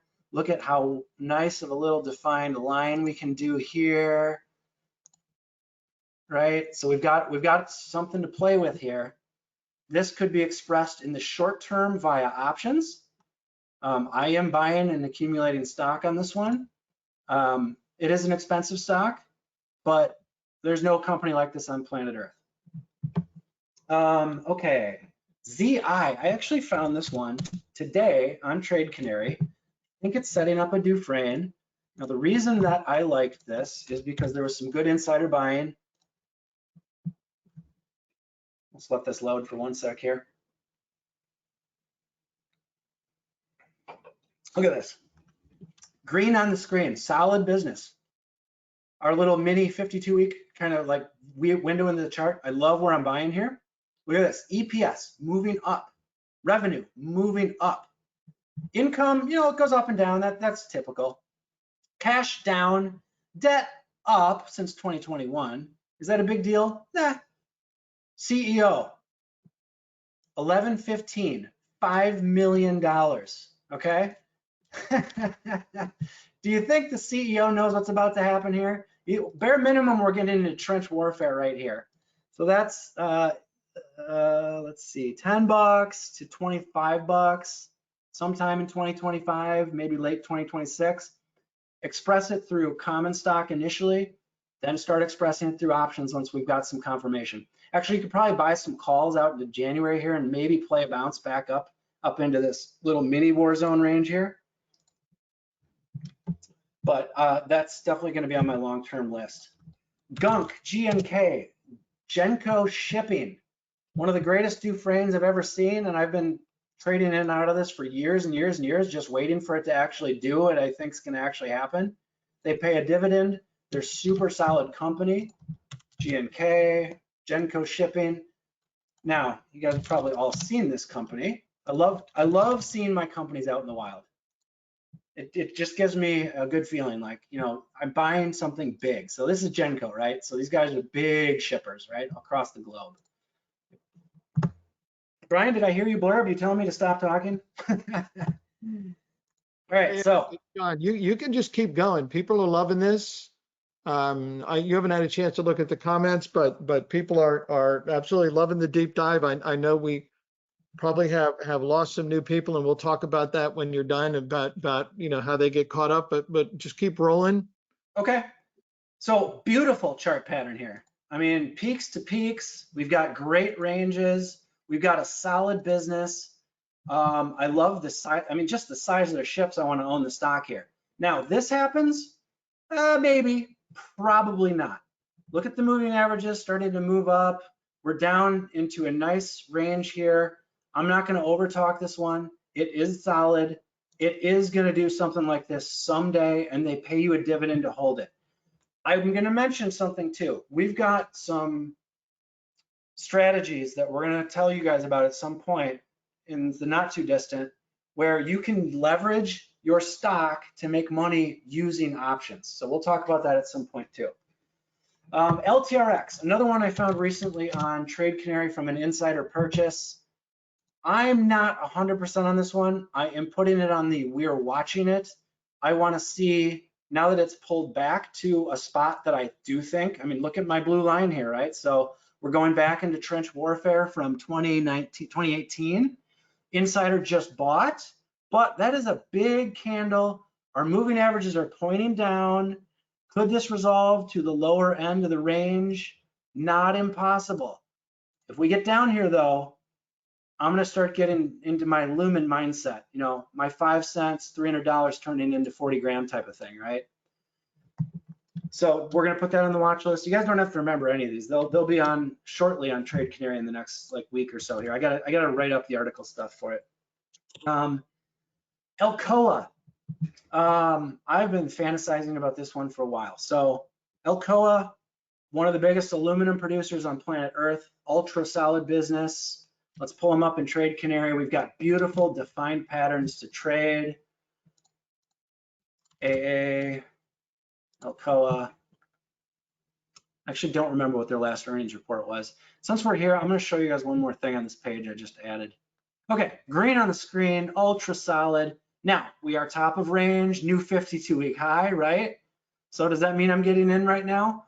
Well, you know, there are people that say buy breakouts. That's not me though. I like buying Andy Dufresne in the tunnel. So I do have a position in this. I am collecting dividends. I'm going to exploit my shares to do my call strategy with. Look at what happened here with their EPS, right? Fell off of a cliff, but it just turned back to positive. I want to see this revenue start trending back up. I don't remember if there's insider buying or not. Oh, look at this. Nothing to speak of. Now, Brian didn't really talk about this part either. Not to go off into it. We're going to get back to charts in just one sec. We do have a large language model that's interpreting news flow, and it has a relevancy score, and then whether it's bullish or not. So something to just scroll through. I mean, if you really want to put money to work in companies, understand what you're buying, right? With options, it's a little less important. I still want to know though, quite frankly. You know, I don't love those services where they just throw out names at you of like penny stocks where and you're just following like buy here, sell here. I want to run through the example like we just went through, right? What am I buying? And then I can put real money to work with confidence and sleep at night.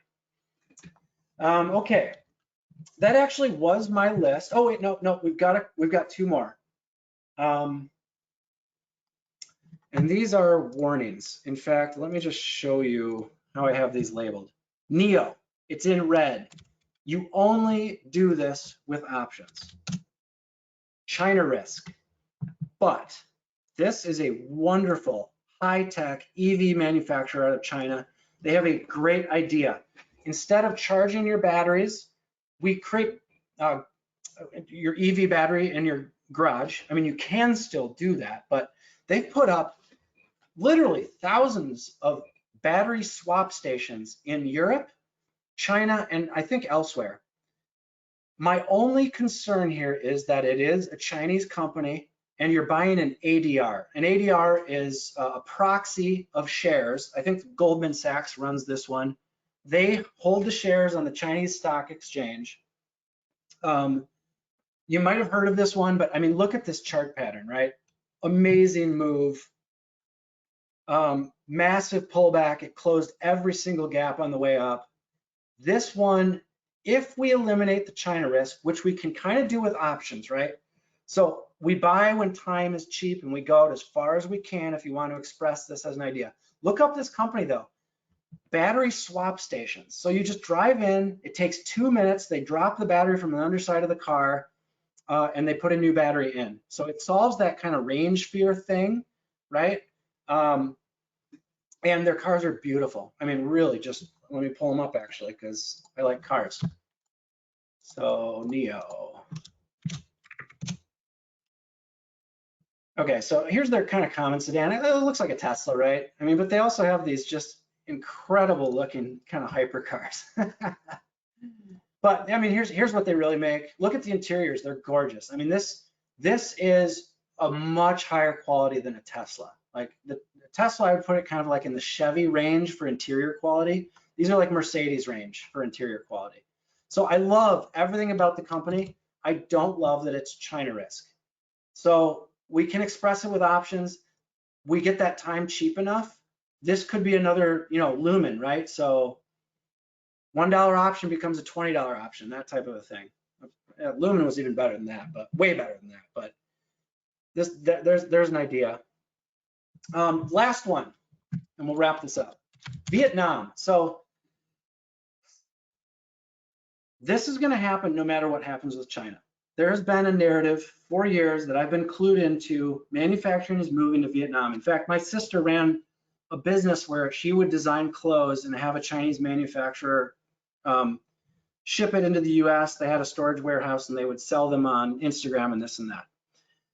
She moved her shipping, her manufacturing into Vietnam because of the problems in China, from COVID and from tariff talk and that kind of stuff. So this is an ETF of Vietnam. It's run by Van Eck. I love where this chart is right now. And it's not a big, huge buy for me yet. This is the COVID dip too. So you can ignore these low candles that happened in early 2020. I like this as an idea. You won't find anything about it in Trade Canary because it's an ETF. Speaking of which, we do have a tool coming that will dig into ETF stuff, but that's for the future. So anyway, it's a trade idea. It could definitely be expressed from options, even just going to the top range in this short time period here, because we've got clearly defined bottoms that we're hitting. I mean, look at the price right now. It's like to the penny to this candle, right? So, just look in the options market. You could put in Vietnam. Let's see, will that come up in Trade Canary? No, it won't come up in the unusual option scanner until we add full ETF support. But with all of these names I just went through, put them into the unusual options tool on Trade Canary. Just look at where the positioning is going out, 90 days. And speaking of which, we're actually going to go out 100 days very shortly in the unusual options scanner, just FYI. Okay, let me put up the slides. I think this is our last one. Yep, second to last. Okay, so new tools. We're gonna have 52-week high scanner. It's almost done. Basically, it is exactly what it says. It's gonna show you the baseball cards of new 52-week highs. It can show you breakouts. There's no reason not to buy a breakout on the right chart, and we'll talk about that some other time. I'll make a video about it. We're gonna have a crypto market cap flow tool where we can think about it this way, right? So big market cap increase in a smaller coin could be an indicator of, big move in crypto world in one of the altcoins. And then we can measure that against Bitcoin, right? And so we can do some math there and see what has high probability of new money flowing into it. Like I mentioned, the hedge funds, so it's not that. So the debate really is these 13F filings, which are the hedge fund filings where they say, here's what we bought and sold, here's what we hold, right? So we can look at what Bill Gates holds. We can look at what Warren Buffett holds. They're almost always out of date though, because they could have sold the position that their 13F filing still shows as a holding. But I still think it would be very interesting to just look into what is Warren Buffett doing? What is Bill Gates doing? What is Goldman Sachs doing? Even if it's slightly out of date information. So debating on that one, I've already got the data. The question is, do we throw a UI around it?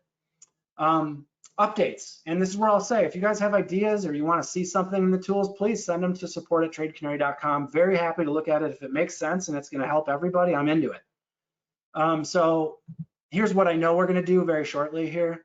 So select a sector selection in the scanner. So if you just want to find those sweet setups with tech, right, in the tech sector, boom.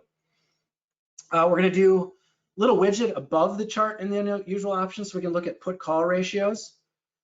We're going to do best in class hot sector highlights. I'm going to pull that data out of the sector hacker tool.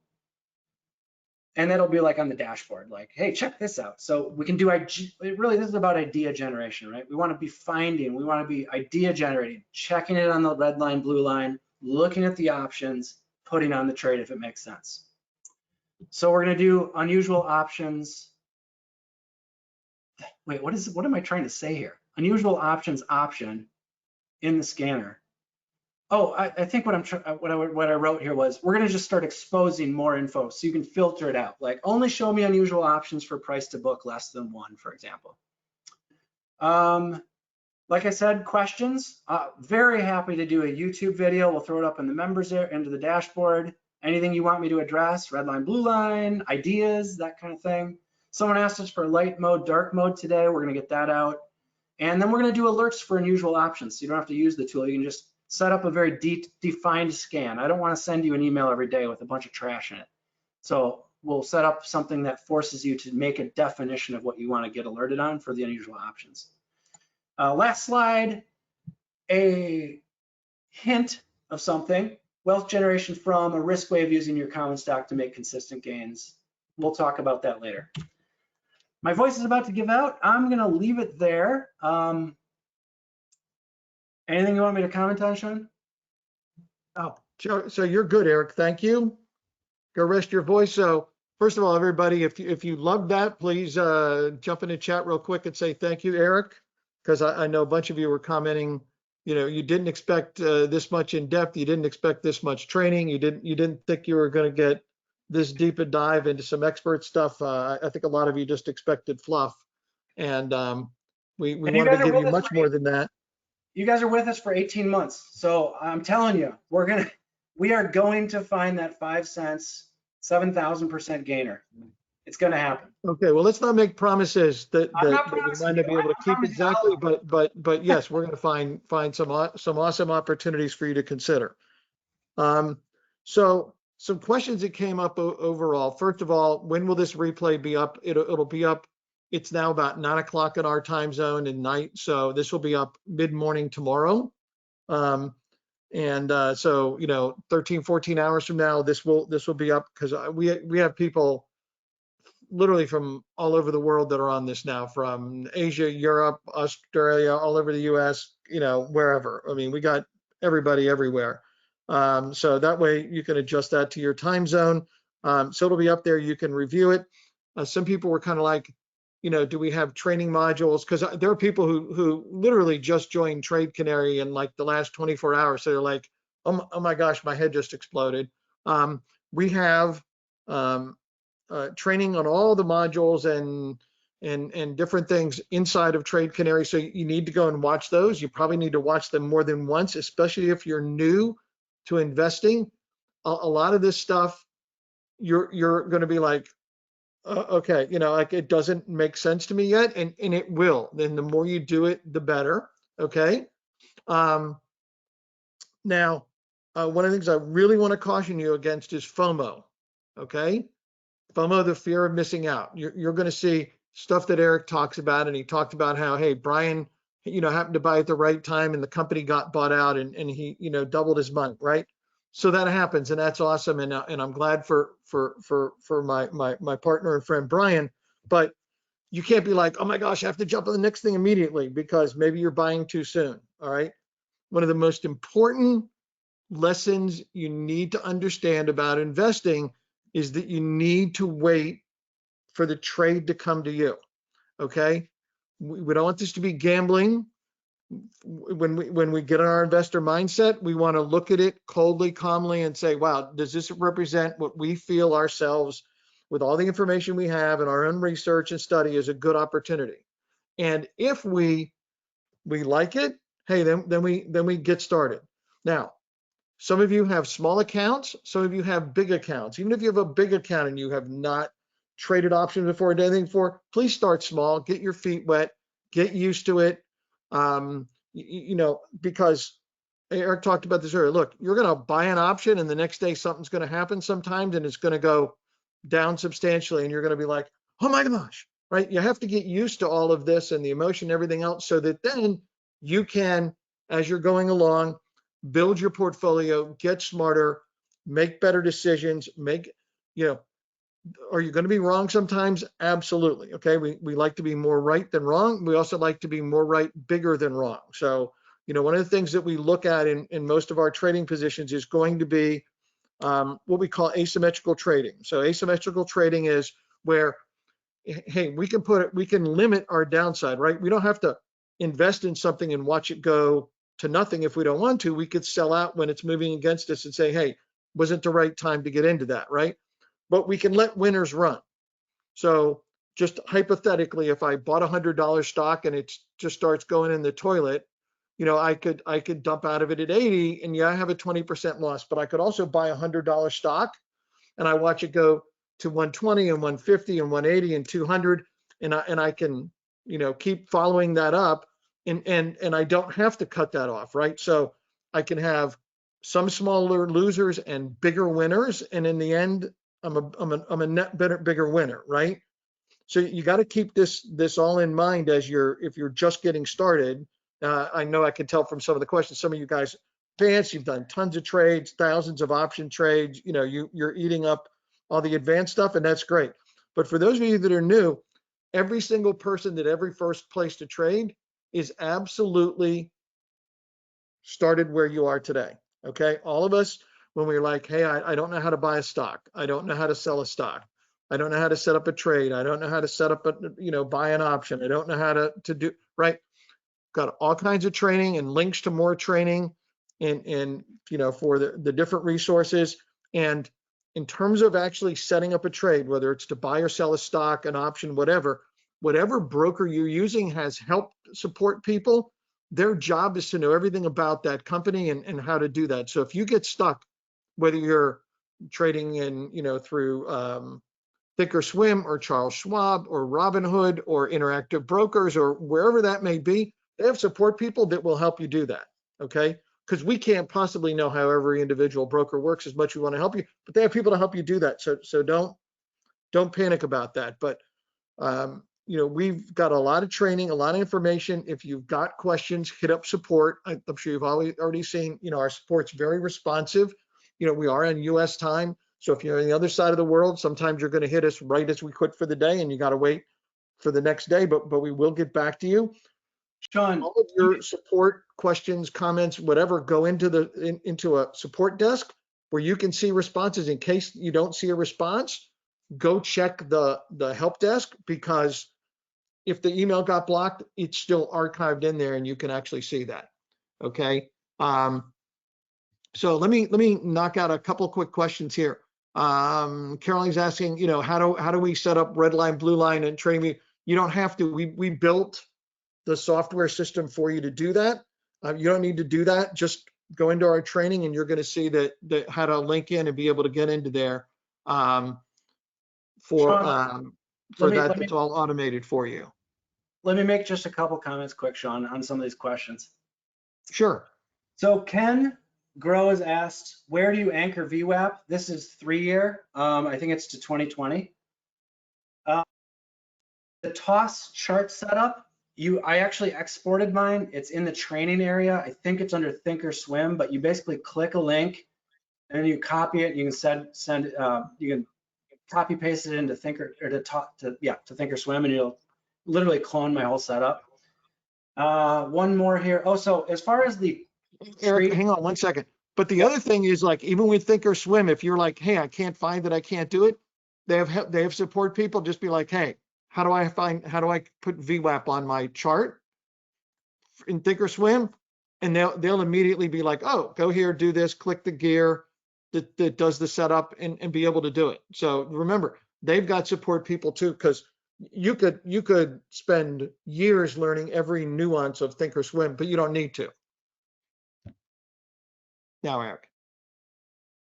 Let me see. Oh, the final one. So as far as the trading view indicator goes, just go under training, like Sean said, under the getting started at the very top, click the link there for trading view. It's going to take you to a page where you can favorite the indicator. And you know what? I mean, if you guys can still see my screen, I'll just show you. And then you can go to indicators and you'll see it as a favorite here. And then, just add it to your chart and it'll be on all your future charts.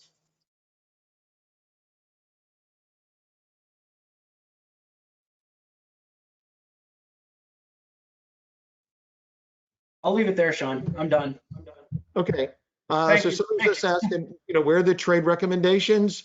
First of all, we want to be careful. We're not saying, hey, these are what we recommend that anyone individually does. You can look at, but Eric just went over stocks that he really likes and why, and his thinking about whether it's short-term, one to watch, long-term, where he is in that. He's going to write that up as well, some things on those and post those in the member area, but you can go back and grab the symbols in his conversation from this recording. So we've got there. And I think that pretty much gets all the key questions answered.